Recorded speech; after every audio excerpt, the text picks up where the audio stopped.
Okay, let's go ahead.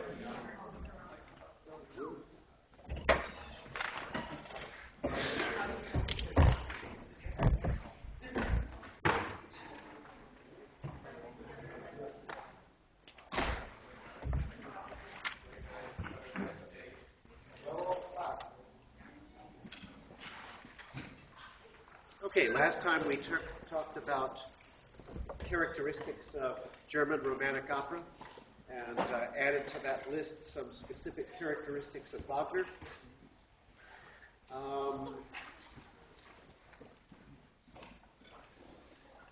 Ended up by mentioning Hugo Wolf, who was famous exclusively for about 250 songs and pretty much nothing else, but brings the chromatic and syllabic style of Wagner into art songs.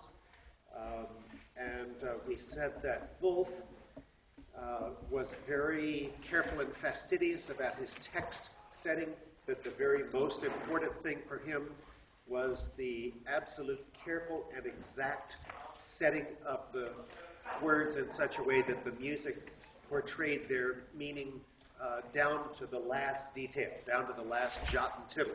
So it's not just atmosphere, it's not just at the phrase level, it's down to the word and syllable level in the care that he exercises in setting the text.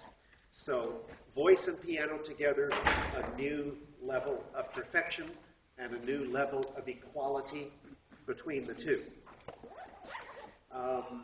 Chromatic, as we said, so sometimes quite a bit of ambiguity as far as what the key is at any given moment, but anything like that, let's just throw in and say that's one more thing that he does to help express the meaning of the words in the sound of the music.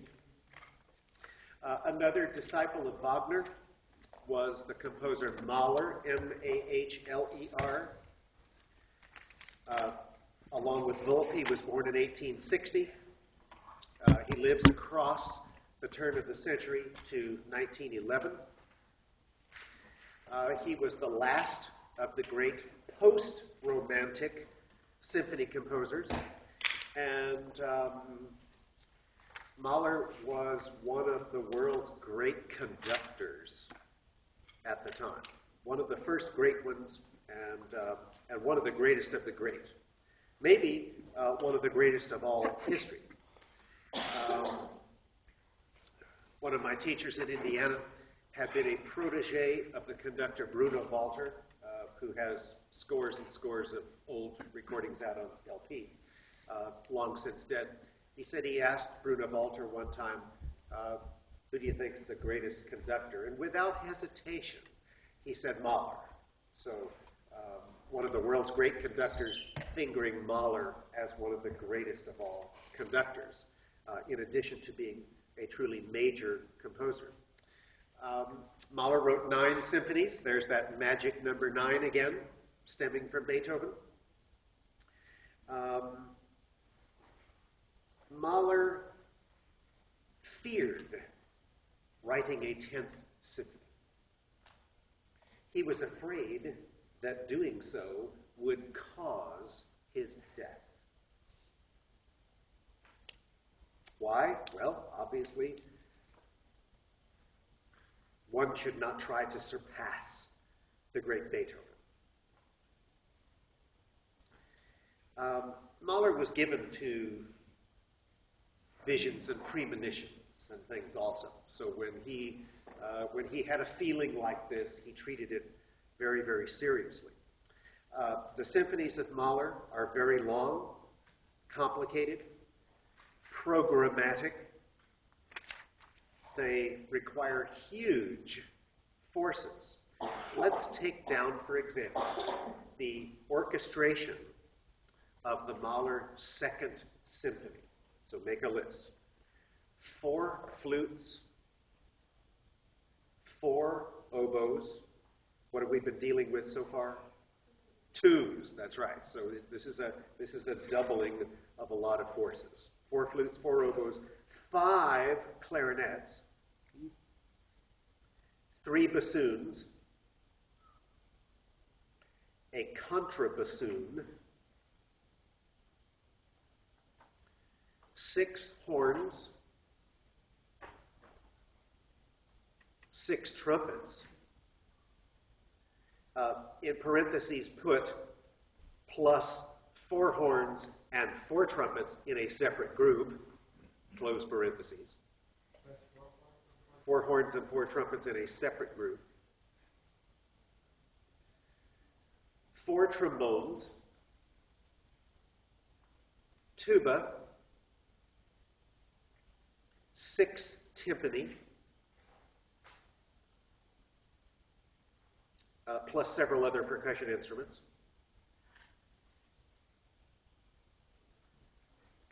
3 bells, that's orchestra bells. At least 4 harps. At least 4 harps. Organ,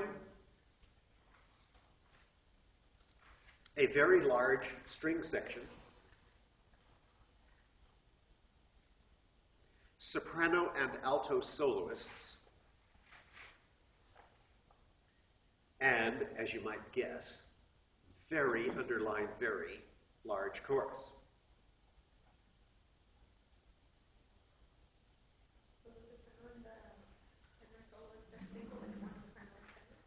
One soprano soloist, 1 alto soloist. No tenor bass solo in this one. The Mahler second, this one, is nicknamed the Resurrection Symphony. And the reason for that is because the chorus sings in the last movement, and what they sing is a setting for soloists and chorus, beginning with the text of a resurrection ode by a German poet. So the nickname, the Resurrection Symphony, is related to the text sung by soloists and chorus. The Mahler 8th Symphony is nicknamed Symphony of 1,000.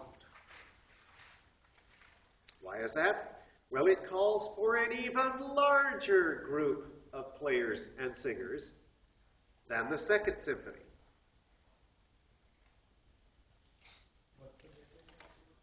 The Symphony of 1,000.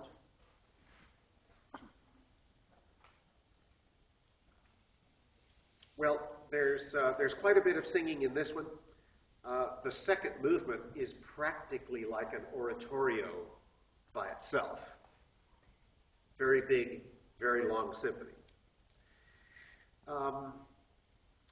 His symphonies have a tendency to include melodies from songs that he has written. Now that's a help to us because we can sort of figure that since we know what the words are in those songs, that maybe some of that meaning is carrying over to the symphony as well, since he's using melodies that he's already written that are set to texts. We can get a fair idea of what the programmatic content is, even though the symphonies don't have programs per se. Backing off that just a little bit, he did originally write programs for his first 4 symphonies, but he later retracted them. He did not want them to be attached to those symphonies after all. Mahler was one of those who was a real genius for orchestration, the way he was able to get particular sound effects by the way he distributed the notes among the instruments and which instruments he had playing at any given time. He was very exacting in his detail on the score, indicating the tempo, indicating the phrasing, the dynamics, articulation, everything. In the 4th Symphony, he uses something called scordatura. Did we use this term once before? It's a useful term. It doesn't come up a lot, but we should know what it is. Anybody recall? Yes, it would be a temporary, unusual tuning for an instrument. And in this case, it's confined to a solo violin. First chair violin who has some soloistic passages in the symphony and retunes the instrument partly for a different tone quality, I think. Out of the 9 symphonies, 4 of them use voices, solos and chorus. Mahler himself said that to write a symphony was to construct a whole world. I guess that's one reason why they're so long. They're supposed to be a whole world. Well, that would also probably lead to why he had so many instruments, because if there's so many effects that are going to have to be presented, that he's going to have a very large sound palette to be able to present all of those sonic effects. Several of the symphonies start in one key but end in another. It's pretty unorthodox. That, I think we could put on a list of things that are little steps in the gradual weakening and eventual breakdown of tonality as we get into the 20th century, when you don't return to tonic at the end of something. So that means that key becomes less important as an organizing factor, an anchoring factor. He does transfer motives from one movement to another one. It's probably not enough to say that it's technically the cyclical technique, because it's not necessarily all the movements. It would just be some interchangeability between some movements, so maybe not totally cyclical. When we say post-romantic composers,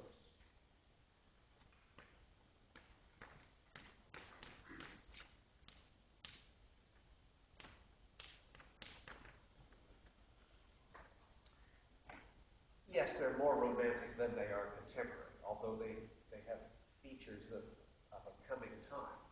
But post-romantic typically refers to extremely large forces with a pretty good dose of chromaticism. And this is certainly the style of Mahler. It is certainly the style of Richard Strauss. We'll return to him in just a moment. Toward the end of his life, and remember he died in 1911, so we're in the first decade of the 20th century, his style changed a little bit. He started to give up the gigantic forces of what we call the post-romantic style, and instead started to favor smaller ensembles with a little bit more spare and transparent chamber music type of sound. You have an example of this on your disc. There is a song cycle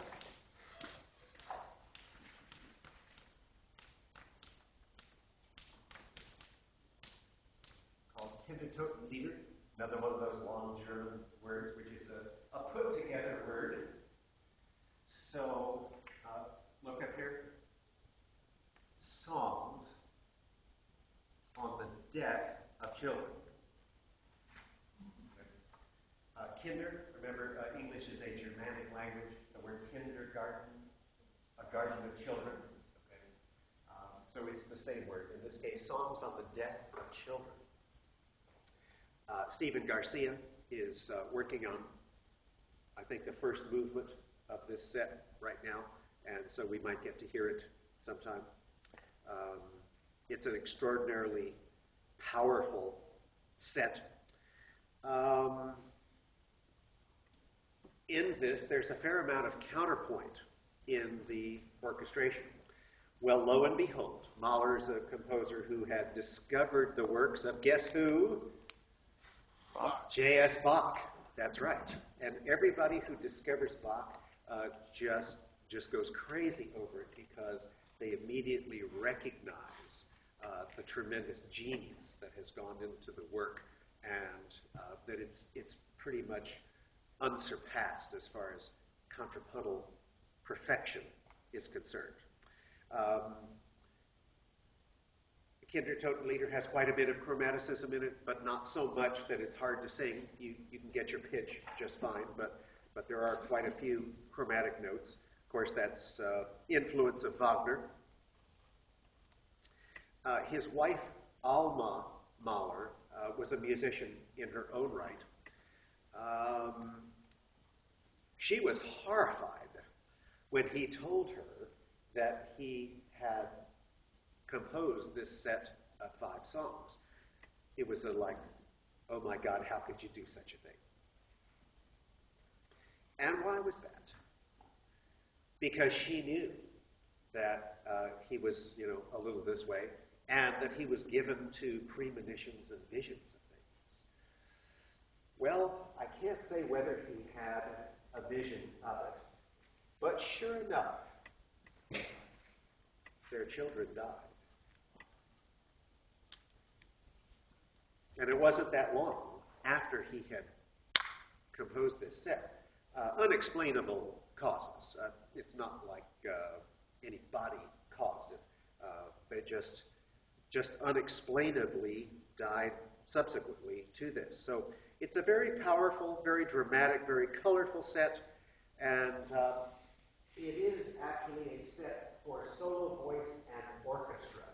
So actually there's a kind of a new type of art song like this, which we refer to as orchestral lieder.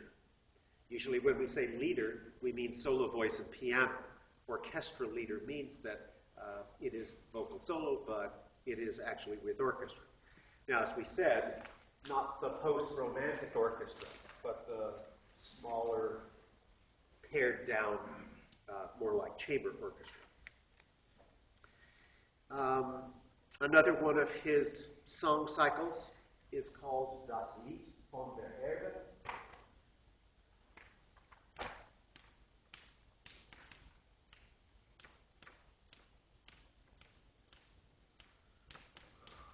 Anybody? The Song of the Earth is right. The Song of the Earth.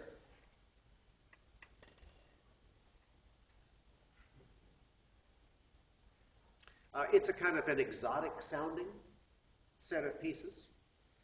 Uses the pentatonic scale. Presents 2 sides of Mahler's personality. He was, I don't want to say bipolar. I don't think anybody's really diagnosed that, but he was certainly given to emotional extremes. And for Mahler, that would be ecstatic pleasure on the one hand and deadly foreboding on the other extreme. Well, this is one of those ambivalent dualisms that are right in character with that list of dualisms we put in the Romantic period at some previous time. Very characteristic of the end of the 19th century. In Das Lied von der Erde, there is a recurring phrase, dark is life, dark is death. Very poignant musical expression when that comes up. His emotional extremes and his attempts to make a symphony into a whole world, in his words, are not always totally successful.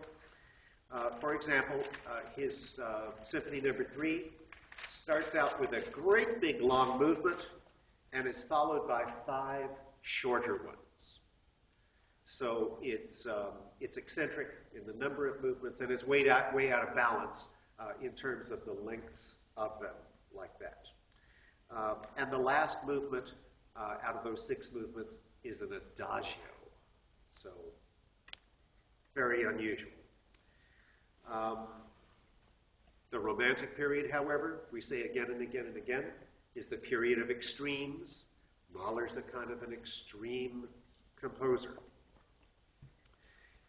He does hold to the classical idea that a symphony is a work in several movements, and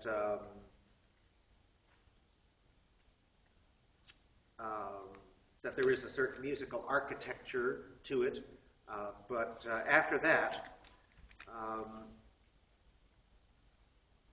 you fill in the details, and any extra musical factors are subordinate to that.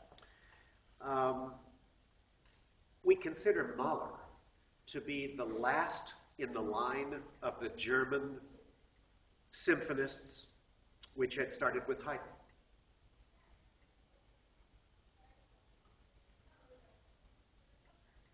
All right, next then, Richard Strauss,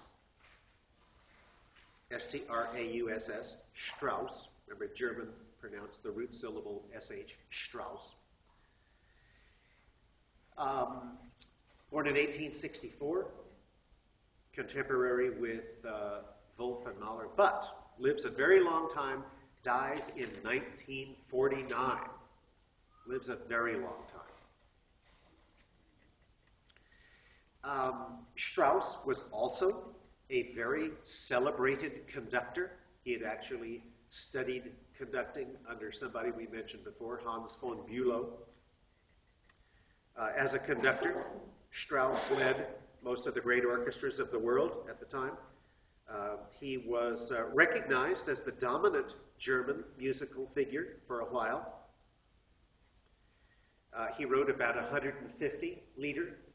They're not as well known in total as some of the other composers, but a lot of them are spectacular gems. Robert, you're singing one of those right now. Yeah. One of the most special songs on the planet, Allerseelen, right? The greatest importance of Strauss probably lies in his symphonic poems. And remember, we defined what a symphonic poem was a few weeks ago. One movement for orchestra, probably with a program and a title. One movement, but in several sections, contrasting in tempo, character, perhaps meter, and some thematic transformation along the way. Those were essentially the list of characteristics you should have written down. Most of his symphonic poems he wrote before 1900. His initial reputation established before 1900 with these symphonic poems. The other area for which he is most famous is his operas. Those he composed after 1900. Most of them anyway. In his symphonic poems, he did have programs, and they were of two types. One of the types we could call the philosophical type. The music then presents the program in a rather generalized fashion, not very specific details. If you were to think, say, that the Beethoven Fifth is somewhat programmatic, then you know that there are no details there. There's no real program to it. It just has that programmatic sense to it, but no details. So a philosophical program would be the general effect of something, but not a measure by measure, phrase by phrase, blow by blow association with anything in particular. All right, the other type of program we could call descriptive. These much more specifically illustrate in music the non-musical events. We could liken that, for example, to the Berlioz Symphonie Fantastique, where if we know the program of each movement, then we can really, really tell the relationship. You know, that would be a descriptive type of program. Well, the problem is that in symphonic poems, Most of them are not purely philosophical and not purely descriptive. They overlap the two. They're somewhere in between. They have characteristics of each one. Plenty of overlap between them. There are quite a few important titles of Strauss's symphonic poems in the text. You'll want to dig some of those out. One of them we could mention, however,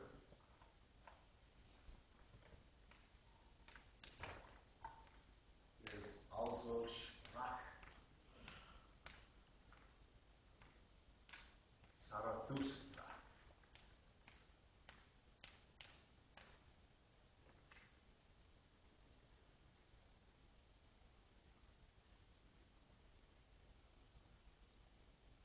Huge orchestra, plus pipe organ.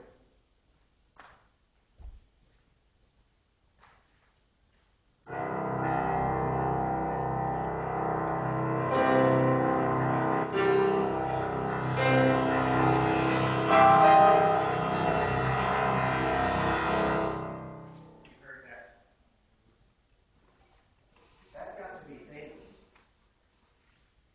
in the 1970s as the music for the movie. Anybody? 2001: A Space Odyssey. Thinking that 2001 was a long time off back then. Now we've passed it. It's history. And somebody who was involved in the movie early on, as they were putting it all together, was looking for something that was like the universe. You know? So somebody was sharp enough to think, we should look for post-romantic music. Huge forces. Gigantism in terms of instrumental music. And they always intended that they would hire a composer to actually write the real music for the show. But the more they lived with this, the more they figured out, nobody can top this. This is perfect. And so some of the music from Also Sprach Zarathustra became forever the music for 2001: A Space Odyssey. So with all the far out stuff that happens in that particular movie, this was sort of the immense feeling of infinity. Right? And it does sort of have that effect. It was very, very effective in the movie.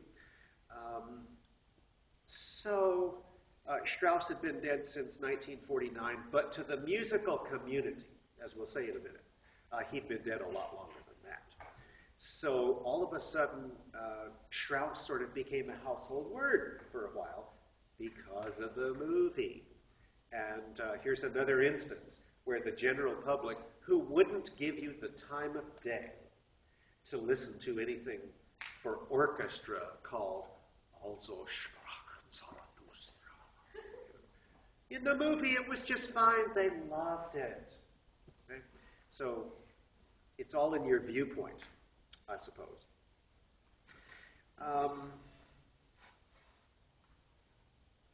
It's a legendary story. It's based upon a prose poem by a German philosopher called Nietzsche. Anybody ever heard of Nietzsche?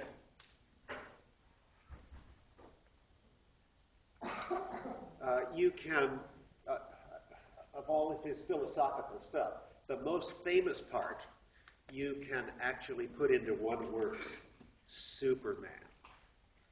Okay? A race of superhuman beings who should rule the world because they're the best and they deserve to. What other Germans glommed onto this idea later on? The Nazis. The Nazis, that's right. That was not a new idea for them. This was part of German romanticism at the time, that there could, in fact, be a super race and that you actually could produce it under the right conditions.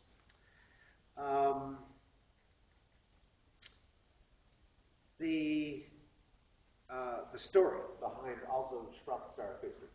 Zarathustra is a young man who is kind of lost. He has no direction, doesn't know what to make of his life. So he climbs up this tall mountain and goes into this deep, dark cave to contemplate the meaning of life. And he stays in there. It's not especially believable, you know. He stays in there for 2 years in the cold, damp darkness, contemplating the meaning of life. Finally decides to come out, and all of a sudden, for the first time, he's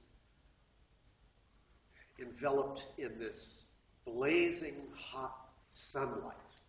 And that's one of those climactic places in the introduction, like we hear in the movie, where it suddenly goes from the minor to the major. It just gets, you know, bigger and bigger and bigger, and the pipe organ's involved in it and makes this omnipresent sound along with the orchestra. And then the rest of the composition, about a half hour's worth, basically deals with the major events in Zarathustra's life. So we don't hear it all in the movie, but we just basically hear the introduction to it. All right, well, he was famous for these. And like I say, there are several titles that you'll want to check out. His fame took another leap up with one of his operas entitled Salome. Who is Salome? Oh, come on, all you religious fanatics. Who is Salome? Not Solomon, Salome.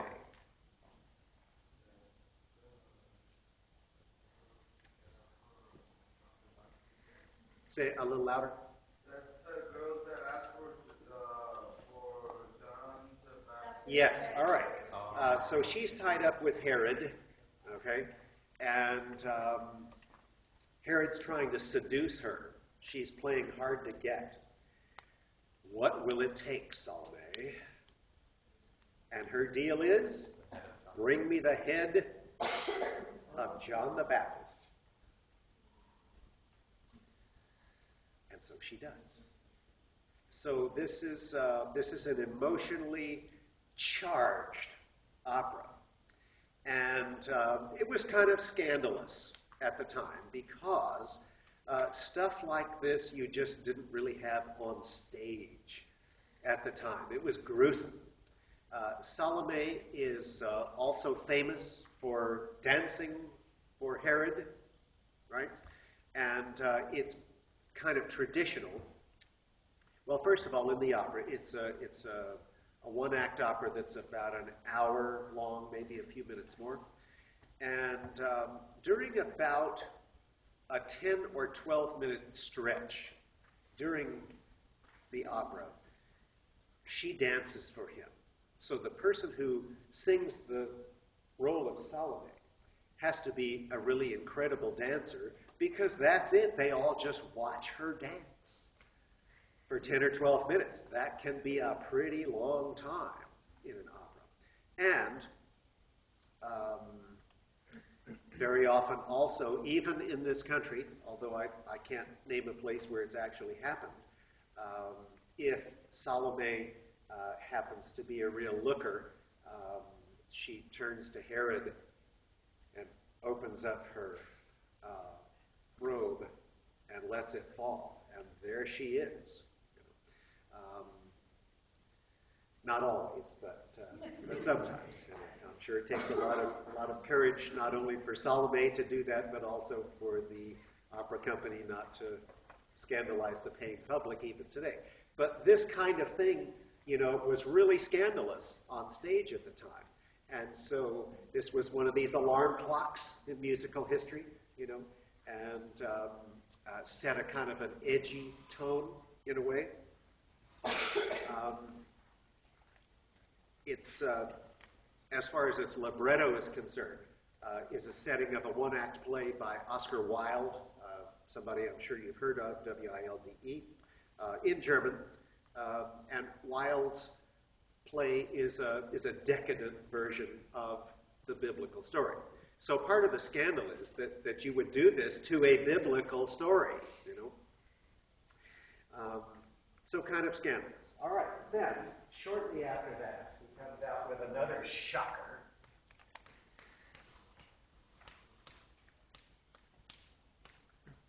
Electra, with a K, German spelling. This is a version of a play by Sophocles, one of those Greek mythology writers.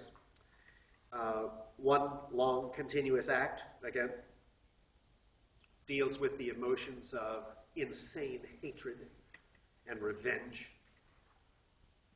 And the music conveys this in very sharp dissonance,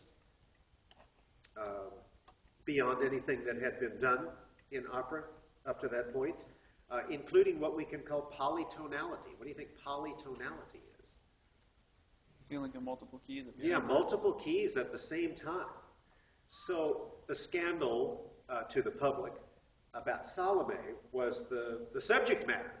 The scandal to the public with Electra was that this was dissonance on a scale that nobody had listened to before when it comes to opera. And in this one, it's darn hard to get the pitch if you're the singer. There are leitmotifs. Everybody is sort of under the spell of Richard Wagner at the time, particularly in opera.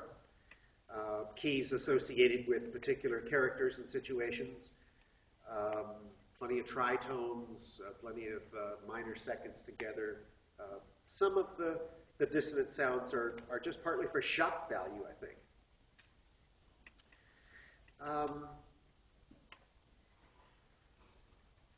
Who's Electra?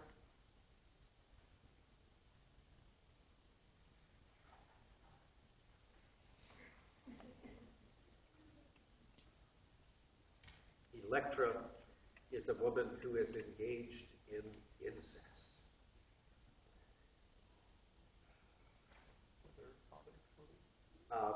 Mother and son.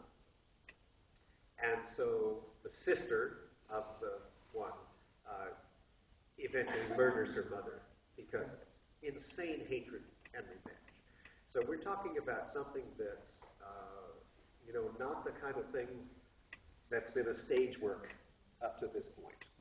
Particularly because it's also the time of the fluffy, insignificant stuff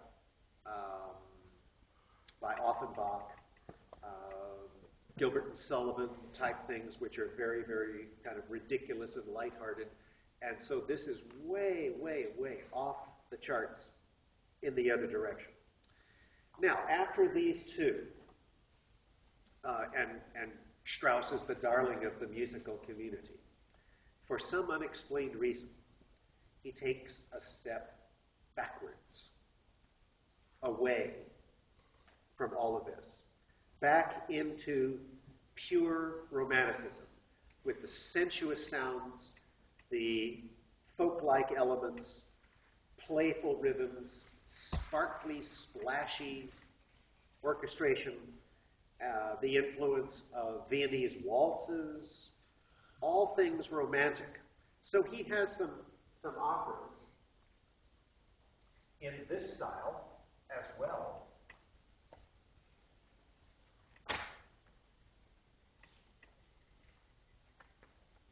That are pretty famous.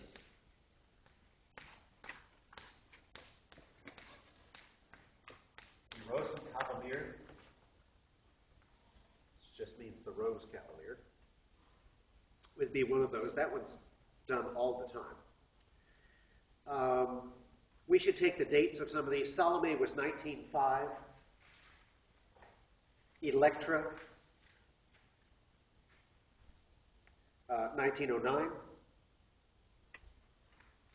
Der Rosenkavalier, soon after 1911, but in this retro type of style.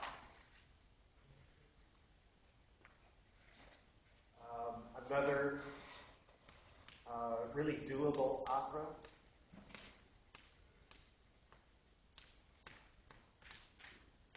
Ariadne auf Naxos. That would be the following year, 1912. Another really pretty, doable opera, Arabella.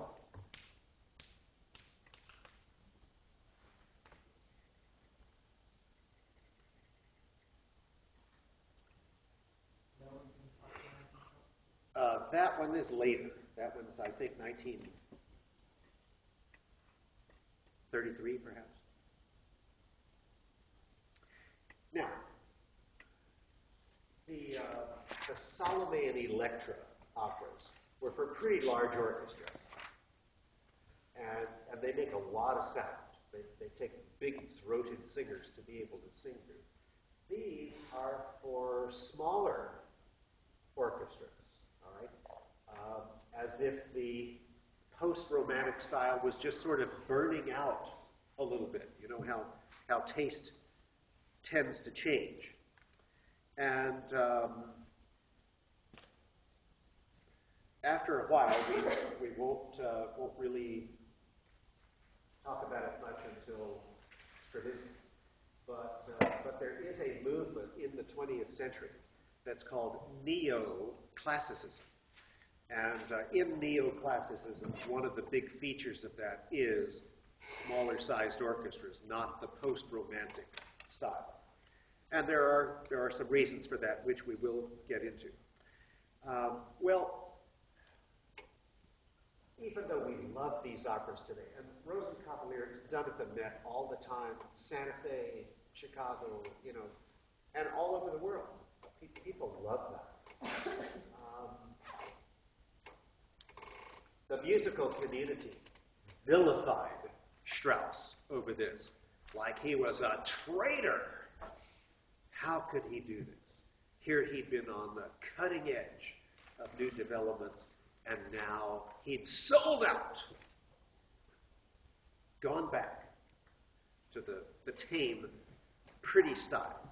And he endured this abuse for the rest of his life. Okay?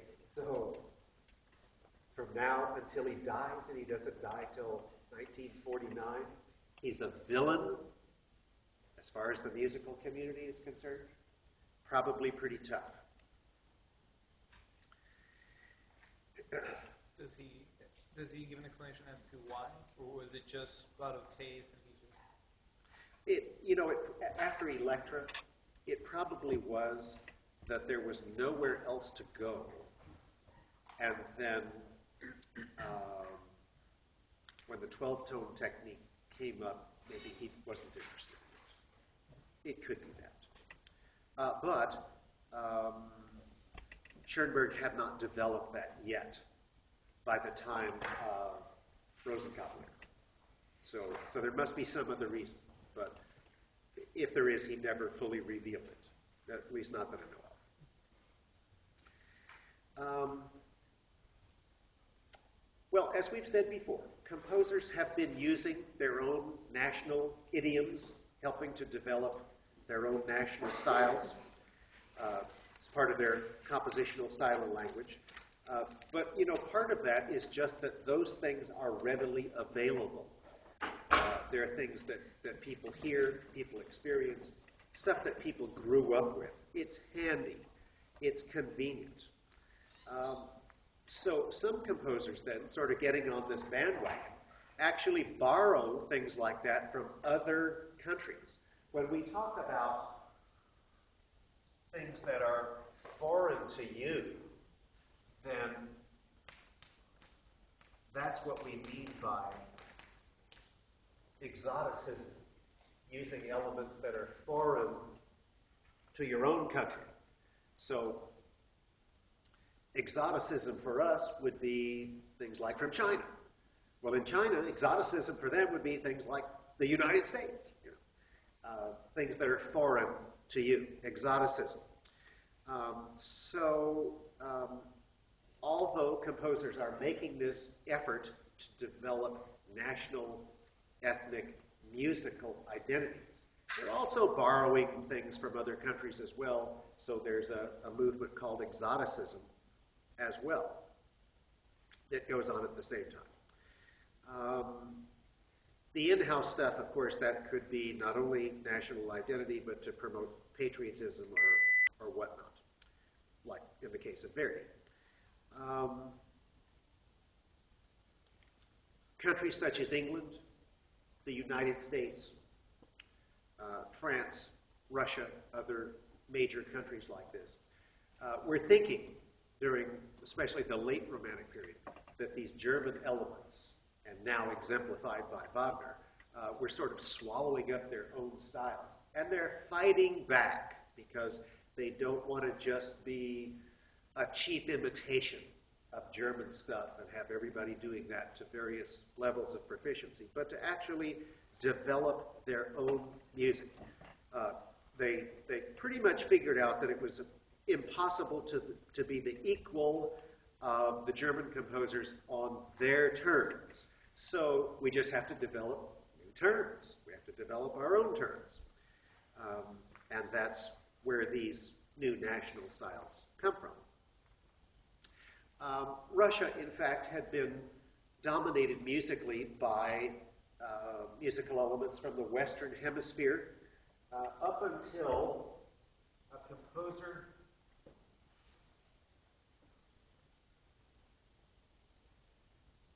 named Glinka. Somebody you probably never have heard of.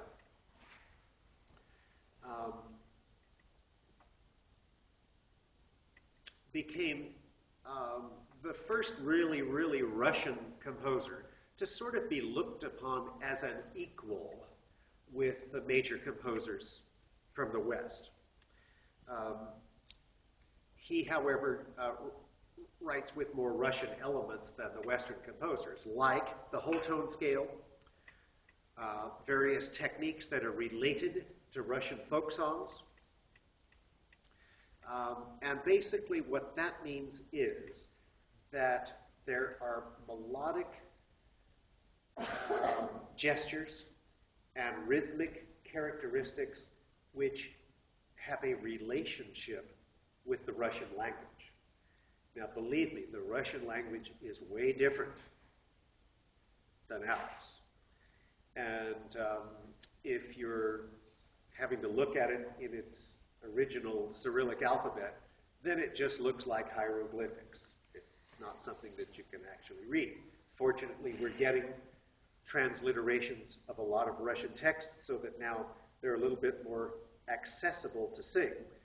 But for a while, it was pretty darn difficult.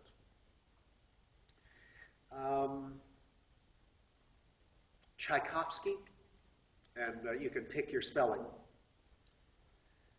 There are lots of different ones. Is mostly a Western-style composer, more than he is a Russian-style composer. He does, however, have a few works which incorporate musical ideas which are characteristic of Russia, but not too many. He is mostly a Western-style composer. So the Russians didn't like him very much as a result.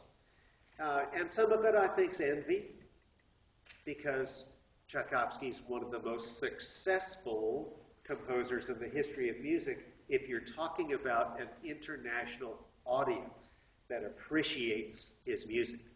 Tchaikovsky may be the all-time favorite composer of symphony audiences pretty much anywhere, in almost any country. And for people who are into ballet, it's probably the same thing. Tchaikovsky is the most loved composer around the world as far as ballet is concerned as well. Well, he's sort of an individual. More important to Russian nationalism is a group of composers that go by various names. We could call them the Big Five. I think your text calls them the Mighty Five. Other textbooks call them the Mighty Handful. Doesn't matter. There are five of them. So let's get their names. Alphabetical order. Balakirev, B-A-L-A-K-I-R-E-V.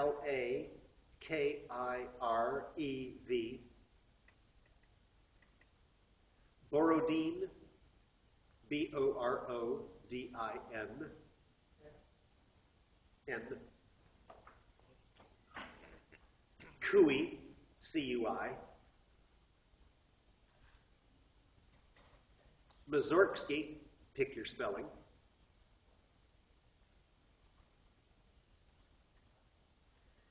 And the last one is hyphenated, Rimsky-Korsakov.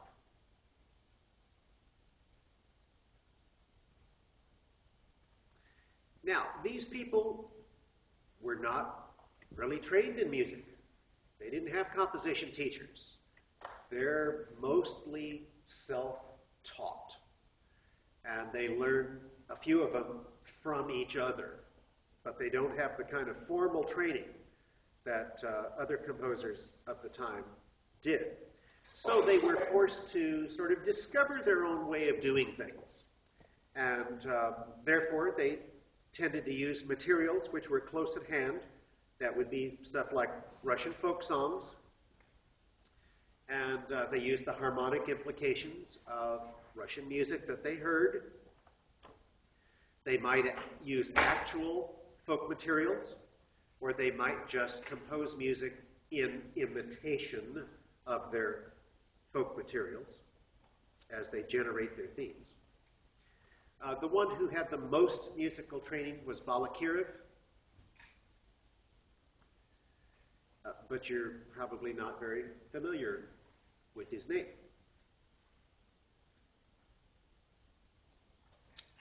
Borodin does have several works that are performed pretty regularly. The Valley Symphony Orchestra a few years ago did a Borodin symphony. It was a pretty exciting piece, as I recall.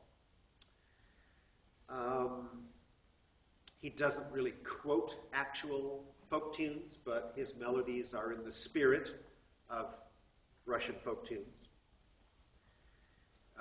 The symphonies and the quartets of Borodin are very, very legitimate, absolute music, no programs.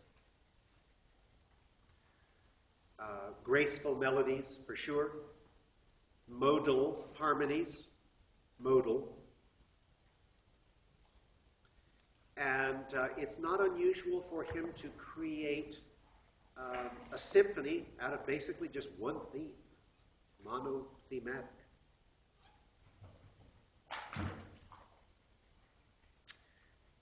The keys between movements of a symphony are kind of unusual and much to Russian liking. Borodin number 2, which is I think the one that we performed here. First movement B minor, second movement F major, third movement D flat major, and the fourth movement back in B minor. That's a little bit bizarre. You know, B to F is a tritone, after all. Sort of a refined, exotic flavor to the music. Now, out of the big five, the one that we generally consider the greatest composer is Mussorgsky. He actually studied with Balakirev. Balakirev is sort of the generating force for the big five. Mussorgsky's most famous work is an opera.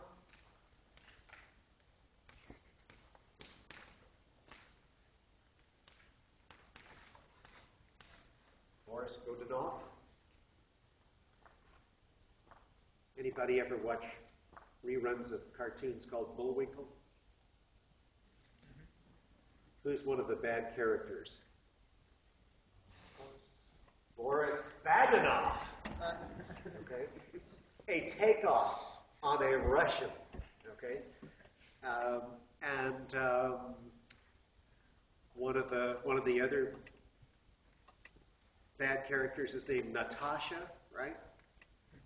Okay, a Russian name. These are the bad guys in Bullwinkle. So the cause of that is from the 1950s. up through Gorbachev was what we call the Red Scare in this country. And when I was in junior high, one of the things that we did rather regularly was bomb scare drills. That if you had very little warning, you got down under your desk. And if you had a little bit more warning, you might go out into the hallway and stick your head in your locker. And we would do this fairly often and try to get the time down to as little time as we possibly could, like the fire drill that we had the other day. How fast can we get out of the building in an orderly fashion? So there was the threat of nuclear war all the time. And there were plenty of things on television to show the mushroom clouds and what a bomb blast could do to everything in the countryside, including human beings, to scare the crap out of you, so that you wouldn't hesitate when the siren went off to get under the desk or into the locker or whatever it was. We did this, fairly often, so that we got it down to a fine science. Every year we did this. I was in the 8th grade when